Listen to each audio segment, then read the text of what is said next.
রাজদরবারের নবাব দেবীপ্রসাদকে ফিরিয়ে আনার জন্য তলব করে আর বলছে আজ নবাবী দরবারের তরফ থেকে আমি রামকান্তকে সিংহাসনচ্যুত করছি। তার সাথে রামকান্ত আর রঘুনন্দনকে আটক করারও নির্দেশ দেওয়া হয়। ভবানী বলছে যে কাজ আমি করেছি তার জন্য আমায় আটক করা হোক, আপনারা কেন তার দায় নেবেন? পিসি ঠাম্মা বলছে এই সিংহাসন রাজার, যতই নিজেকে রানী মনে করো রানীর তো সিংহাসন নয়। নবাব বলছে আপাতত এই সিংহাসনে দেবীপ্রসাদ মৈত্রই বসবে। এদিকে ভবানী রামকান্তকে বলছে এতদিন পর আপনারা নাটোর ফিরলেন, সব কিছুর জন্য আমি দায়ী। তুমি যদি রাজধর্ম পালন করার জন্য শামশের গাজী খাঁকে হত্যা করে দাও তার জন্য আমার কোনো সমালোচনা নেই। ভবানী তারপর একে একে সমস্ত ঘটনা রামকান্তকে বলে।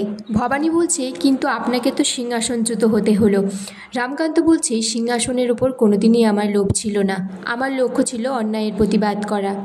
আর রাজরানী এই সিংহাসনে সেই বসবে যে এই নাটোরের মঙ্গল চাই। সত্য এসে তখন জানায় বাইরে থেকে ডাক এসে রামকান্তকে যেতে হবে। রামকান্ত তারপর ভবানীর হাত ধরে বলছে এবার তাহলে আসি রাজরানী, এর সুবিচার ঠিক হবে।